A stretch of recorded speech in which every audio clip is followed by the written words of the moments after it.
teman-teman semua, selamat datang di Suara Kampus. Perkenalkan, aku Nisa. Dan aku Amel, seneng banget kita bisa hadir di episode kali ini buat ngobrolin isu yang sebenarnya berat, cuman penting banget untuk kita bahas bersama-sama. Benar banget, kali ini kita akan membahas isu yang sedikit ramai di sosial media, yang ini merupakan sebuah kasus bullying, yang dimana kasus bullying ini terjadi di suatu kampus. Korbannya sendiri adalah mahasiswa baru dan diduga pelakunya ini merupakan anak dari petinggi kampus tersebut. Yang bikin tambah berat, korban ini katanya udah mencoba untuk lapor ke pihak kampus, tapi justru diabaikan. Justru dia malah hampir kena DO karena dianggap kerjasama dengan pihak kampus. Dan di segmen kali ini kita sudah bersama korban dari bullying tersebut, yang ini bernama Kyle, dan juga ditemani oleh psikolog dari kampus bernama Bu Yoni. Dan sekarang kita akan mengupas dan membahas sisi dari komunikasi dan juga kesehatan mental. Oke, mungkin kepada Bu Yoni dan Kyle, dari Kyle sendiri mungkin boleh cerita sedikit apa yang sebenarnya kamu alami. Bully ini tiba-tiba ngalahin jawaban waktu ujian ke saya, terus saya nolak, saya nggak mau. Yang alhasil malah saya masih ingat banget, saya dipukul di gigi saya, terus dimaki-maki sama si pembuli ini. Saya nggak tinggal diem aja. Saya bilang ke kampus, Pak, begini. Tapi kampus malah nggak ada tanggapan sama sekali. Itu benar-benar kayak bingung harus mau lapor kemana lagi. Aku sempat mikir kalau aku emang orang yang nggak dianggap apa kayak gimana ya. Apa aku yang terlalu sensitif atau mungkin mereka yang terlalu jahat kan. Tapi lama-lama saya sadar kalau saya nggak boleh diam, saya harus berani speak up kemanapun. Daripada saya ke kampus nggak digubris, mending saya ngomong ke orang-orang paling dekat sama saya. Dari hal itu aku ingat suatu hal dari teori spiral keheningan dari Neil Newman. Kalau hal itu emang benar-benar mirip banget sama yang diomongin sama Neil Newman ini di teorinya tersebut. Hasil saya mulai berani ngomong, mulai berani speak up. Jadi saya nggak milih buat diem lagi, karena kalau saya diem pasti saya akan makin sering dibully terus. Itu sih kan yang aku bisa ceritain buat hari ini. Apa yang Kyle alami itu valid dan sangat serius. Kalau dilihat seperti ini terus, lama-lama tekanan emosionalnya Kyle tuh bisa sangat berat. Dia merasa takut, gak punya siapa-siapa. Kalau misalnya kita lihat dari teori komunikasi interpersonal, lingkungan itu paling penting di dalam kehidupan manusia. Ketika lingkungannya acuh, tidak peduli sama Kyle, maka dia tuh akan merasa sangat terpuruk gitu. Komunikasinya pun akan menjadi rusak. Di saat seperti ini, Kyle tuh butuh lingkungan yang sehat, yang peduli sama dia, yang sayang sama dia. Dan kalau misalnya ini gak ada, traumanya Kyle tuh tidak akan sembuh. Makanya dibutuhkanlah keluarga yang suportif sama teman-teman kampus yang bisa mendukung Kyle untuk kembali semula lagi seperti dulu.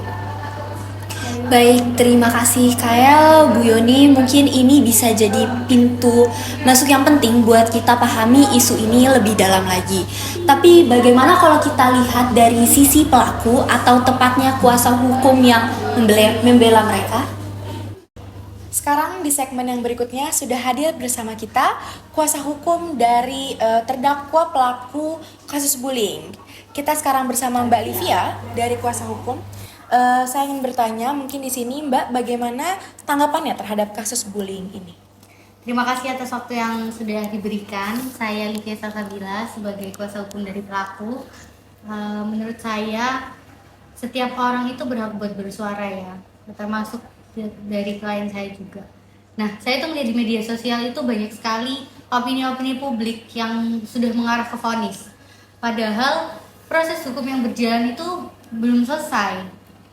Jadi saya melihat di sini adanya fenomena framing ya. Dan menurut teori dari Robert Ehrman, media itu membingkai suatu isu-isu itu berdasarkan opininya sendiri. Jadi itu tuh bisa menggiring opini publik ya. Nah, misalnya di suatu berita itu judulnya adalah anak dari seorang rektor terlibat dalam kasus bullying. Mereka itu langsung membuat spekulasi-spekulasi sendiri ya.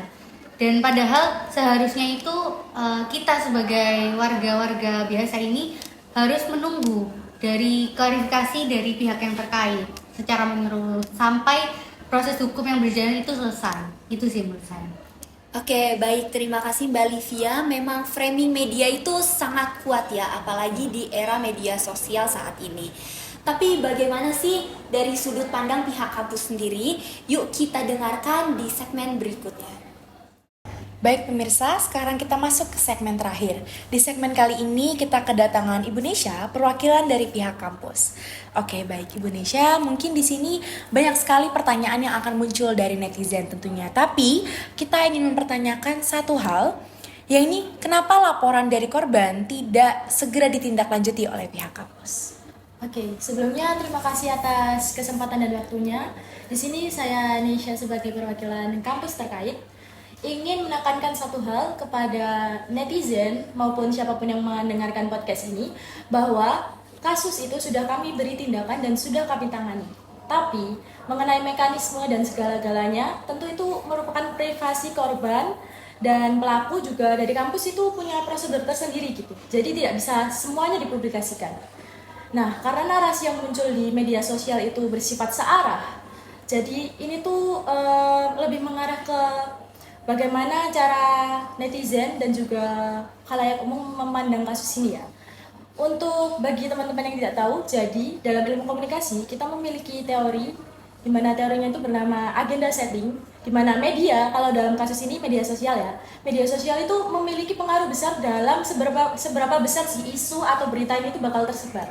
Nah, ini ada dua level. Yang pertama levelnya seberapa besar berita ini bakal tersebar, dan yang kedua bagaimana cara pandang orang yang membaca atau melihat berita ini tuh terhadap kasus ini. Nah, karena kembali lagi narasi ini hanya bersifat satu pihak, jadi yang menonton atau yang membaca berita ini tuh merasa tidak objektif ya. Jadi kami sebagai pihak kampus itu pastinya sangat mempertahankan dan mengharuskan adanya objektivitas.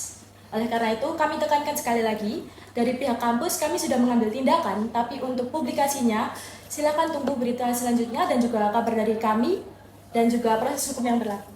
Terima kasih. Baik, terima kasih. Berarti memang penting banget ya bagi kampus untuk aktif menyampaikan informasi agar tidak ditinggal oleh narasi publik itu sendiri. Baik, terima kasih Ibu Nesya. Terima kasih. Baik, dari semua percakapan tadi kita bisa lihat bahwa kasus ini bukan cuma soal siapa yang benar dan siapa yang salah, tapi juga tentang sistem komunikasi yang macet, di mana suara yang kecil itu seringkali tidak didengar. Kyle tadi akhirnya bicara lewat social media, dan itu termasuk dalam teori uses and gratification, bahwa media itu seringkali digunakan untuk kebutuhan akan keadilan, pengakuan, dan dukungan sosial. Tapi kembali lagi, yang paling penting adalah sebuah etika komunikasi. Komunikasi yang etis harus menjamin keadilan dan juga tanggung jawab. Kita tidak bisa membiarkan kekuasaan membungkam mereka yang tertindas. Karena pada akhirnya kampus sendiri adalah sebuah tempat belajar. Dan belajar harusnya tidak datang dengan rasa takut. Baik pemirsa, mungkin terima kasih telah menyimak kami pada Suara Kampus hari ini. Jangan lupa untuk ingat bahwa suara kalian adalah suara yang penting. Sampai jumpa di episode berikutnya.